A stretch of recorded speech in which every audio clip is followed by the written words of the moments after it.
صدق اللہ وبلغنا رسولہ النبی الامین الکریم ونحن علی ذلک لمن الشاہدین والشاکرین والحمد للہ رب العالمین۔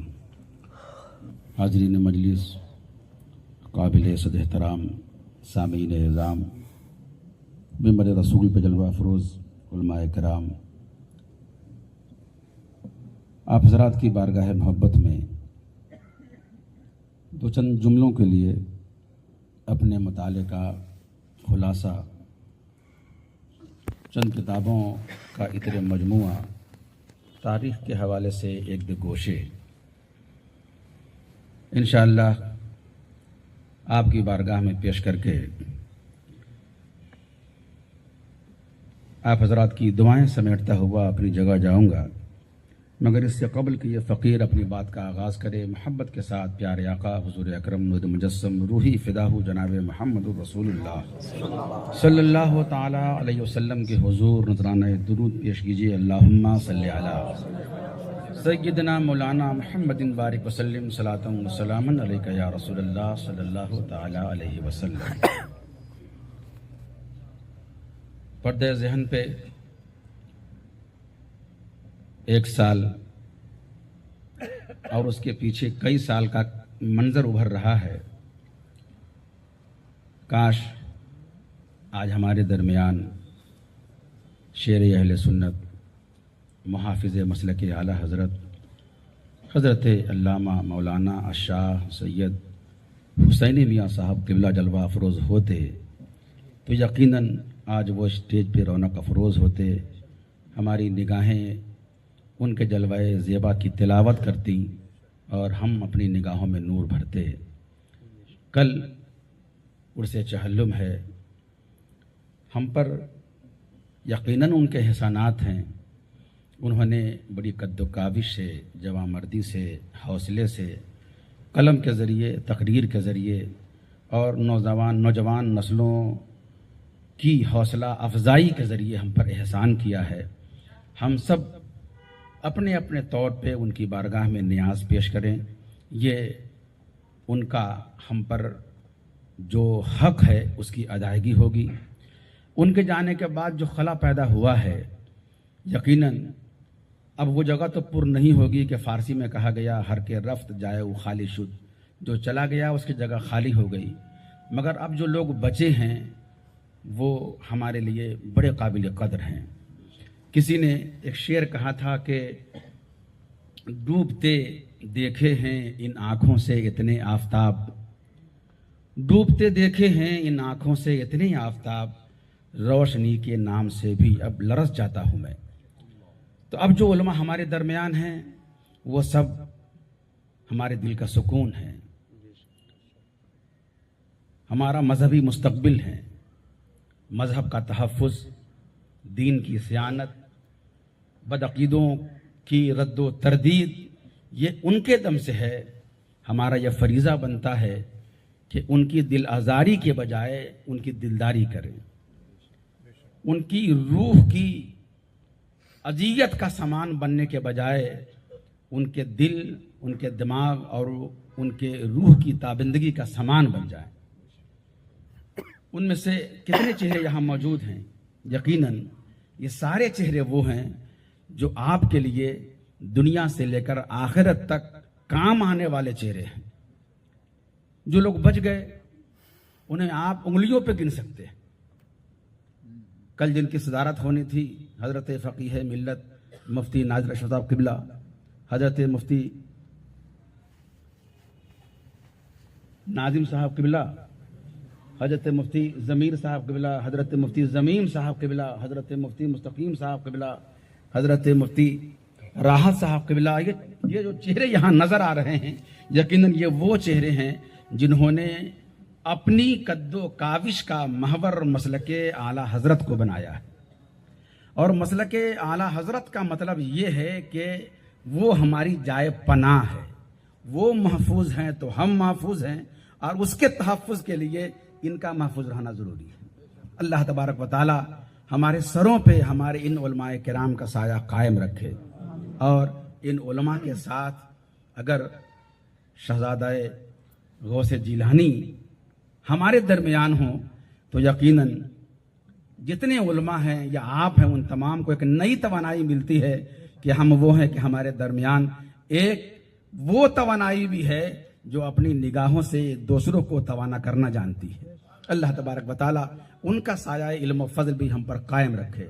درود پاک پڑھیں، اللہم صلی علی سیدنا مولانا محمد بارک وسلم صلاۃ و سلام علیک یا رسول اللہ صلی اللہ تبارک و تعالی علیہ وسلم۔ حضرات، بڑی عمدہ علمی گفتگو کی حضرت مفتی رحمت علی صاحب کے بلان نے۔ میں وہیں سے اپنی بات کا آغاز کرتا ہوں کہ وہ حالات کے بھی تناظر میں ہے اور ہماری مذہبی ضرورت بھی ہے۔ دارالعلوم احمدیہ بغدادیہ اور جو سنی ادارے ہیں، یہ سارے ادارے وہ ہیں جو اس ملک میں مذہب کو بچانے کا کام کرتے ہیں۔ مذہب کا تحفظ ان کے ذریعے سے ہے، اور وہ کیسے ہے؟ اگر مسجد آپ کی آباد ہے تو اس میں امام انہی مدارس سے آپ کو ملتا ہے۔ اگر کوئی آپ کو دین کی باتیں بتاتا ہے، کوئی دین کا مسئلہ بتاتا ہے، تو وہ مسئلہ بتانے والا کوئی فرد بھی اگر آپ کو ملتا ہے تو ان مدرسے سے ملتا ہے۔ اور یہ مدرسہ جو آپ کے تعاون سے زندہ ہے، یہ واقعی ان کا جگر ہے، ان کا حوصلہ ہے۔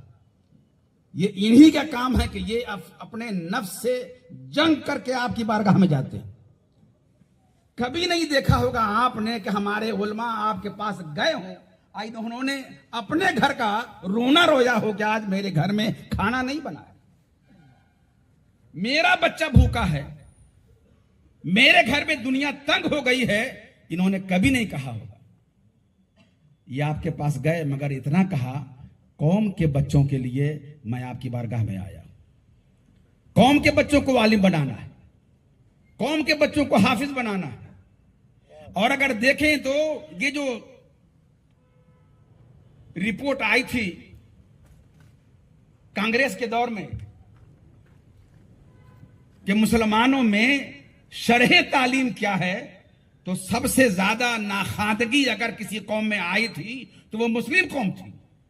سچر کمیٹی کی رپورٹ، آپ اگر اس رپورٹ کے حوالے سے یہ جاننا چاہیں کہ اگر تھوڑی تعلیم بھی ہے تو اس میں سب سے زیادہ اگر گہرا رول ہے تو وہ رول مدارس اسلامیہ کا۔ مدرسے نے آدمی کو خواندہ بنایا، مدرسے نے آدمی کو تعلیم دی ہے، وہ جتنی بھی تعلیم دی ہو مگر خواندہ بنانے میں مدارس کا بڑا اہم رول ہے۔ تو یہ لوگ اپنے گھر کے لیے کبھی نہیں گئے، آپ کے پاس گئے مگر قوم کے لیے گئے، جماعت کے لیے گئے، چندہ آپ سے مانگا مگر قوم کے لیے مانگا ہے۔ یہ ان کا جگر ہے۔ اللہ تبارک و تعالیٰ انہیں سلامت رکھے کہ یہ آپ کے پاس جا کر اپنے ضمیر سے جنگ کر کے، اپنے نفس سے جنگ کر کے، مگر انہوں نے مدرسے کو باقی رکھنا چاہا۔ دارالعلوم احمدیہ بغداد کا آج یہ اجلاس ہے، کل گلشن بغداد کا اجلاس تھا، بچے فارغ ہو رہے ہیں۔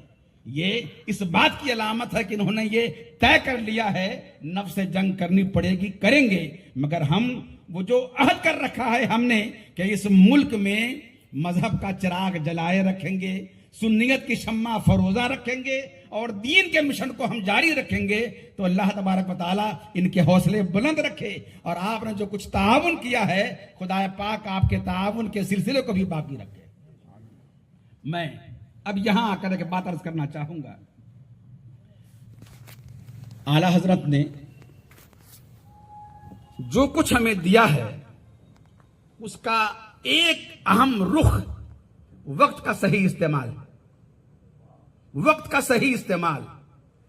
ہم نے وقت کے صحیح استعمال کے بجائے اس کے استعمال کا وہ راستہ نکالا ہے جس سے جماعت ٹکڑوں میں بٹ رہی، ہماری صفوں میں انتشار پیدا ہو رہا۔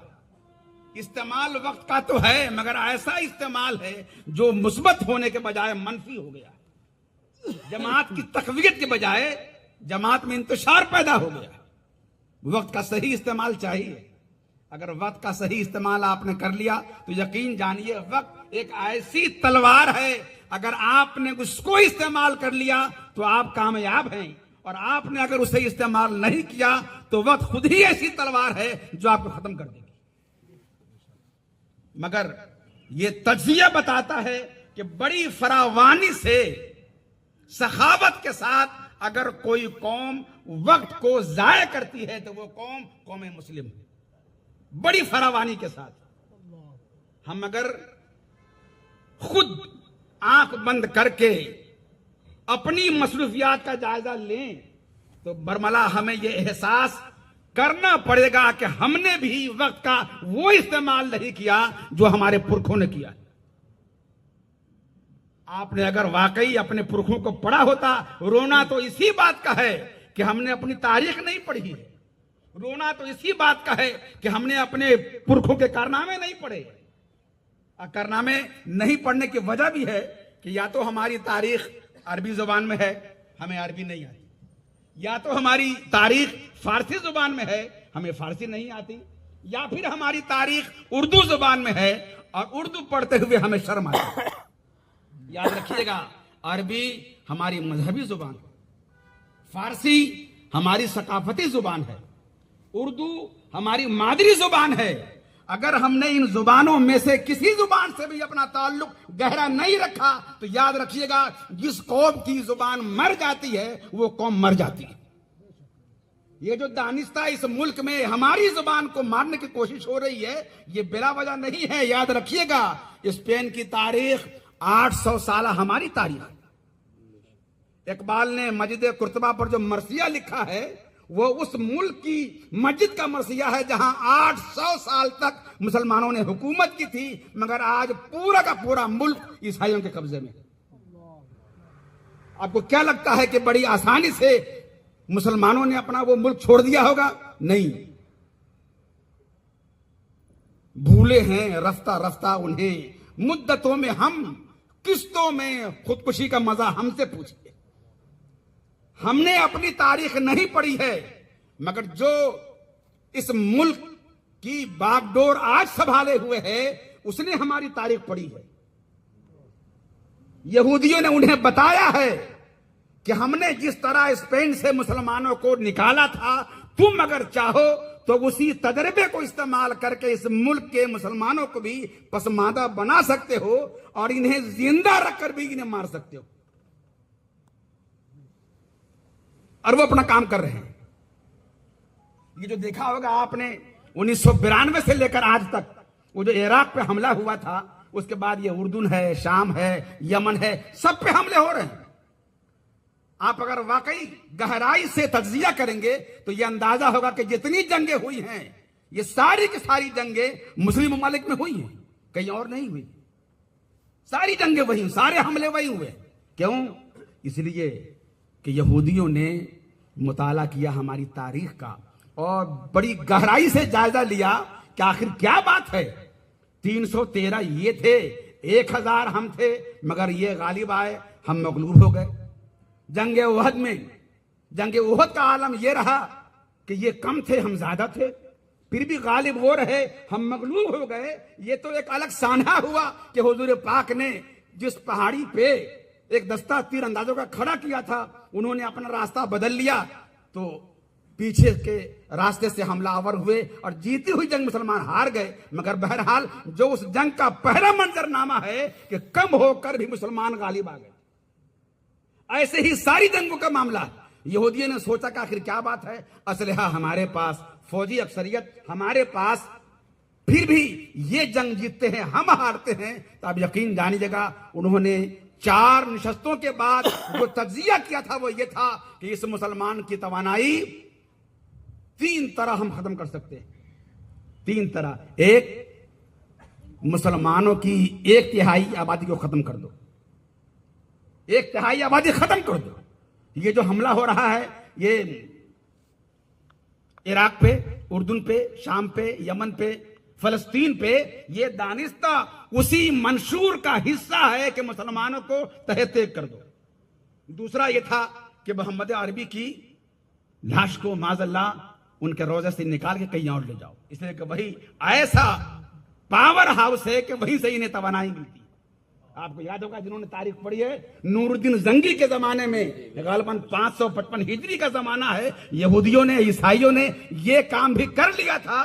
وہ تو میرے نبی کا معجزہ ہے کہ آپ نے اپنے غلام کو بتا کر کے اس کی سازش کو ناکام کیا۔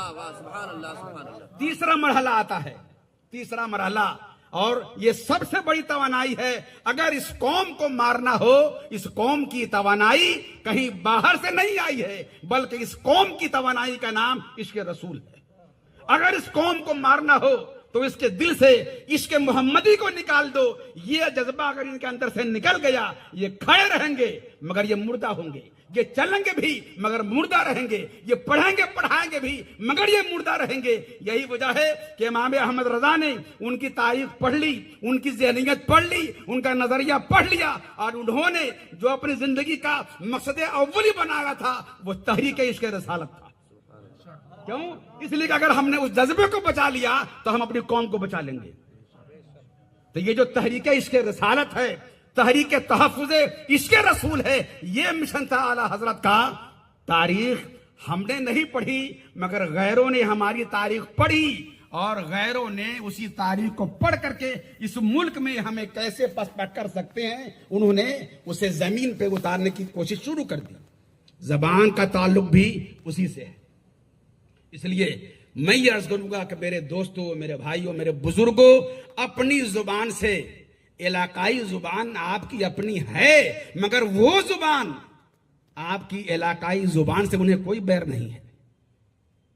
ہر صوبے کی اپنی علاقائی زبان ہو سکتی ہے مگر علاقائی زبان سے حکومت کو کوئی بیر نہیں ہے۔ اسے بیر تو اس زبان سے ہے جس زبان سے مذہب اسلام زندہ رہ سکتا ہے۔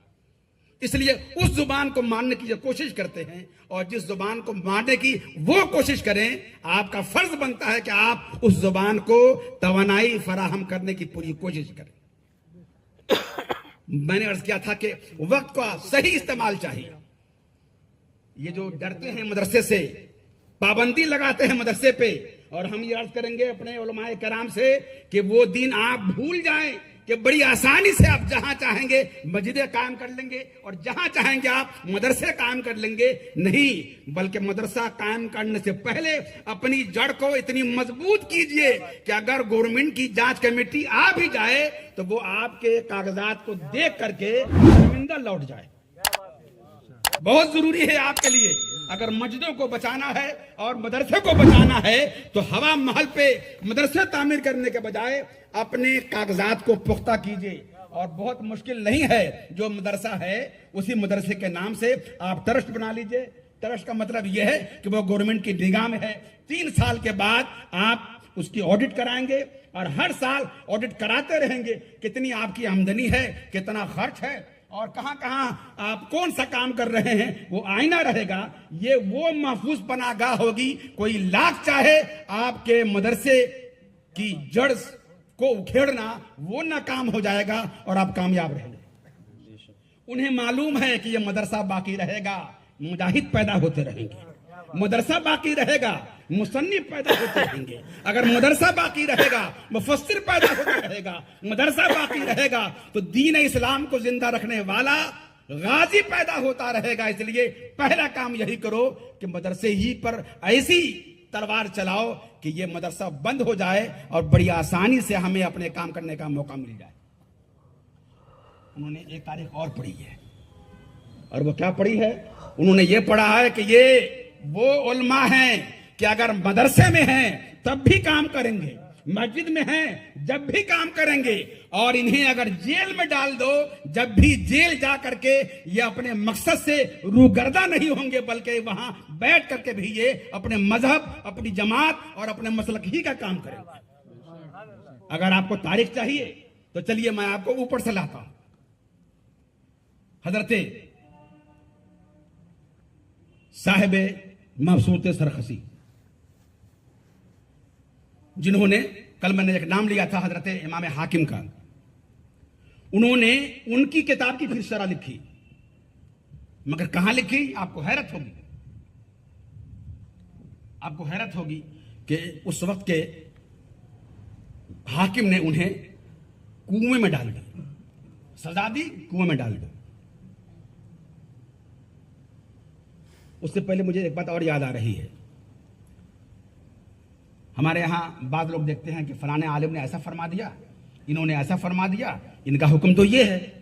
آپ کی نگاہ میں حکم بدل گیا ہے. ان کے لیے ویسا حکم ہے, ان کے لیے ویسا, اور ان کے لیے ایسا ہے. یہ آپ کی نگاہ میں ہے, مگر جو مسئلہ بتانے والا ہے اسے معلوم ہے کہ ہم نے ان کے لیے یہ حکم کیسے دیا ہے اور ان کے لیے ہم نے وہ حکم کیوں بتایا. یہ علماء جانتے ہیں. جنہیں یہ نہیں معلوم ہے وہ تو سب کو ایک نگاہ سے دیکھیں گے. انہوں نے جائز کہا, آپ نے ناجائز کہا, صحیح تو کوئی ایک ہی ہو سکتا ہے. آئیے فتاوی رضویہ کا مطالعہ کیجیے.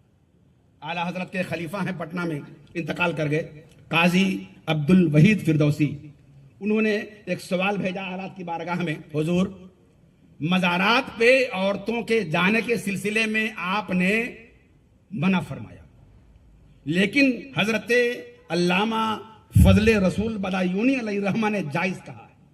وہ ہمارے سنی عالم ہیں, آپ ہمارے سنی عالم ہیں, ہم عمل کس پہ کریں؟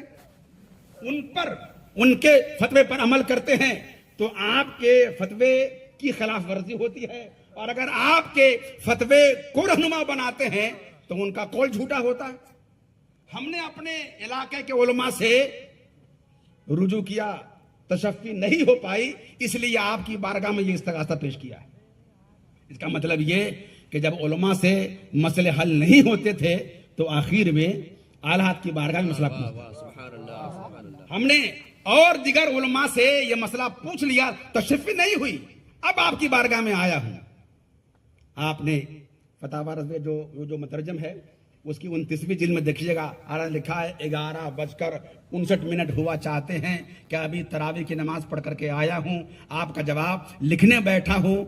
اجمالاً جواب حاضر ہے, مگر یہ یقین ہے کہ اس اجمال سے ہی آپ کا ذہن کافی بہت ساری تفصیل معلوم کر لے گا. اور پھر کیا لکھا, انہوں نے جو حکم دیا ہے نفس حکم وہی ہے, اور میں نے جو حکم دیا ہے وہ علی وجہ الاحتیاط دیا ہے. یہی وجہ ہے کہ علامہ شامی نے اپنی کتاب رسم المفتی میں یہ لکھا ہے کہ کوئی حکم نفس حکم ہوتا ہے, کوئی علی وجہ الاحتیاط ہوتا ہے, کوئی علی وجہ الاستحسان ہوتا ہے. کبھی کم من امر یختلف ہو بے اختلاف الازمان والامکان والافراد. کتنے ایسے مسائل ہیں کبھی زمانے کے بدلنے سے بدلتے ہیں, کبھی جگہ کے بدلنے سے بدلتے ہیں, اور کبھی افراد کے بدلنے سے بدل جاتے ہیں.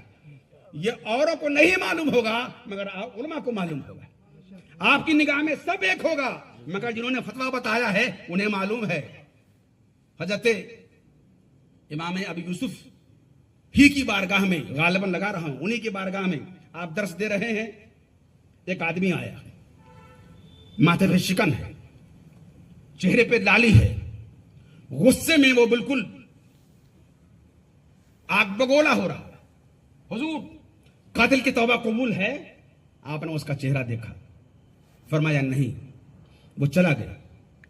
کچھ دن کے بعد درس دے رہے ہیں, دوسرا آدمی آیا, چہرہ پژمردہ ہے, چہرے پہ ندامت کے آثار ہیں, اور اس نے مسئلہ پوچھا, حضور قاتل کی توبہ قبول ہے؟ آپ نے اس کا چہرہ دیکھا, فرمایا ہاں قبول ہے. وہ چلا گیا. مگر جو تلامذہ سامنے بیٹھے ہیں ان کو خلجان ہوا, کہا حضور وہی سوال کل اس نے کیا تھا تو آپ نے فرمایا قاتل کی توبہ قبول نہیں ہے, وہی سوال آج اس نے کیا ہے تو آپ فرمایا قاتل کی توبہ قبول ہے. بات سمجھ میں نہیں آئی تو فرمایا اسی کا نام تو تفقہ ہے. وہ قتل کیا نہیں تھا, قتل کرنے کے ارادے سے آیا تھا. میں پہلے مسئلہ پوچھوں گا, اگر قاتل کی توبہ قبول ہوگی تو میں قتل کر دوں گا.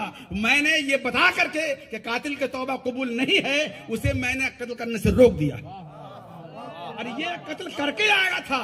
اس لیے میں نے جو اصل مسئلہ ہے وہ بتایا کہ قاتل کی توبہ قبول ہے, کیونکہ یہ جرم کر چکا ہے, اور اصل مسئلہ یہی ہے کہ قاتل کی توبہ قبول ہے. باقی جو مسائل ہیں وہ ہیں. اگلے انسان کو لگے گا کیسا مفتی ہے, ایک سوال کے جواب میں دو طرح کے مسئلے کیسے سامنے آئیں گے. تو بھائی یہ آپ کا علم ہے, ان کا جو علم ہے یہ جانتے ہیں کب کہاں حکم کیسے دیا جاتا ہے. اس لیے کسی نے وہ شعر کہا تھا کہ کون سی بات کب کہاں کیسے کہی جاتی ہے، یہ سلیقہ ہو تو ہر بات سنی جاتی ہے، ہر بات سنی جائے گی مگر کہنے کا سلیقہ چاہیے۔ تو میں عرض کر رہا تھا کہ بات تو ہمیشہ آتی ہے مسلک اعلیٰ حضرت کی، روح کی غذا ہے، ذہن کی تسکین ہے، وہ ہمارا مستقبل ہے، مدرسے کی جان ہے، مسجد میں جو روحانیت ہے سب اسی نام سے ہے۔ مگر میرے بھائی جو میں نے کل کہا تھا کہ محض لفظوں کو پکڑ کے اگر آپ رہیں گے اور معنی میں اتر کر آپ اگر اس کی گہرائی میں نہیں جائیں گے تو وہ عرفان آپ کو نہیں ملے گا جو یہ نعرہ آپ کو دینا چاہتا ہے۔ وہاں تک آپ کو پہنچنے کی ضرورت ہے۔ وقت کے حوالے سے یہ ہمارے طلبہ بیٹھے طلبہ ہیں، انہوں نے بھی اگر وقت کا صحیح استعمال کیا، مدرسین نے، ہم نے بھی اگر اس کا صحیح استعمال کیا تو کوئی وجہ نہیں ہے کہ آج ہمارے مدرسے سے بھی ویسا عالم پیدا نہ ہو جو جماعت کی نمائندگی کرنے والا ہوگا پیدا، مگر تب ہوگا جب وقت کا صحیح استعمال پڑھانے والا بھی کرے، پڑھنے والا بھی کرے۔ آپ کے گھر کا ماحول بھی سمجھ سکتا ہے، مگر کب؟ جب آپ بھی مسلک اعلیٰ حضرت کے تناظر میں وقت کا صحیح استعمال کرنا سیکھیں۔ حضرت علامہ صاحب مقصود سرکسی علیہ رحمہ جیل میں ڈال دیا گیا، مگر قید میں بھی رہی وحشی کو تیرے زلف کی یاد، اندازہ لگائیں کہ وہ ان کو کہاں ڈالا گیا؟ کنویں میں۔ مگر عالم کیا ہے، انہوں نے کنویں کے اندر سے مقصود کی 1 جلد لکھائی، 2 جلد لکھائی، 3 جلد لکھائی، 10 جلد لکھائی، 15 جلد آپ نے اسی قید خانے سے اپنے تلامذہ کو لکھوائی۔ تلامذہ اوپر کنویں کے مڈیر سے لکھتے رہے اور آپ کنویں کے اندر سے 15 جلدیں لکھاتے رہے۔ یہ ہے وقت کا وہ استعمال کہ وقت کے ہم امین بنائے گئے ہیں۔ آدمی صرف دولت ہی کا امین نہیں ہوتا، وقت کا بھی امین آپ ہیں۔ اگر آپ نے وقت کے استعمال میں کوتاہی برتی ہے تو آپ پکڑے جائیں گے۔ اپنے ملک میں آ جائیے، علامہ فضل حق خیر آبادی انگریزوں سے جنگ کے سلسلے میں نمائندہ نام، جنہوں نے انگریزوں کے خلاف فتویٰ لکھا تھا، جب ان کو جیل میں ڈالا گیا انہوں نے آنسو نہیں بہایا۔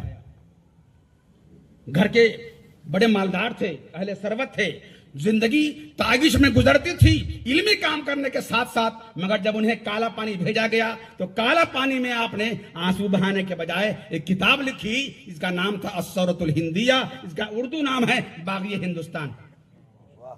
اسی کالا پانی کی سزا کاٹنے والے علامہ عنایت احمد کاکوروی بھی ہیں، جنہوں نے وہاں علم الصیغہ نام کی کتاب لکھی تھی جو آج مدرسے میں پڑھائی جاتی ہے۔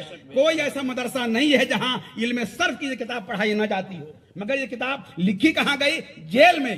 اور نیچے آئیے، اپنے دور میں آئیے، حضرت علامہ ارشد القادری علیہ رحمہ ساکچی ٹاٹا میں فساد ہو گیا، انہیں صرف اس بنیاد پر کہ انہوں نے مسلمانوں کو پناہ دیا تھا انہیں جیل میں ڈالا گیا، مگر علامہ نے وہاں بھی آنسو بہانے کے بجائے خط لکھا، فلانے الماری میں فلانی کتاب ہے لے کر کے آؤ، فلانے الماری میں فلاں کتاب ہے لے کر کے آؤ۔ کتاب منگوائی، قلم منگوایا، کاغذ منگوایا، اور آپ نے اپنی کتاب زلزلہ کے جواب میں دیوبندیوں کی جو 4 کتابیں آئی تھی ان 4 کتابوں کا جواب گھر میں لکھنے کے بجائے آپ نے ساکچی کے جیل میں لکھا۔ یہی خوف ہے حکومت کے کارندوں کو، یہی خوف ہے کہ اگر ہم نے اہل سنت کے ان جیالوں کو اگر ہم نے قید میں نہیں ڈالا اور جہاں سے یہ پڑھ کے نکلتے ہیں وہاں اگر ہم نے پابندی عائد نہیں کی تو پھر یہ وہ قوم کا فرد ہے کہ جہاں رہے گا وہی روشنی لٹائے گا، کسی چراغ کا اپنا مکان نہیں ہوتا۔ جہاں رہے گا وہی روشنی لٹائے گا، کسی چراغ کا اپنا مکان نہیں ہوتا۔ اور قریب آ جائیں، اس لیے کہ ہر بات پہ اگر دلیل اعلیٰ حضرت سے نہ ہو تو بات تو بن جاتی ہے مگر مزہ نہیں آتا۔ اور الحمدللہ ہم نے تو فتاوی رضویہ پہ کام کیا ہے، ہدایت کے بخشش پہ کام کیا ہے۔ انشاءاللہ ہدایت کے بخشش کے حوالے سے 2 کتابیں آپ کی بارگاہ میں آئیں گی، ایک تو ڈکشنری ہے، ڈکشنری ہدایت کے بخشش، اور ایک ہے لفظیات رضا۔ انشاءاللہ وہ آپ کی بارگاہ میں وہ کتاب پیش ہوگی، آپ مطالعہ کریں گے، ابھی نہیں چھپنے والی ہے۔ اس حوالے سے میں یہ کرنا چاہ رہا تھا کہ بات کوئی بھی ہو، مسئلہ کوئی بھی ہو،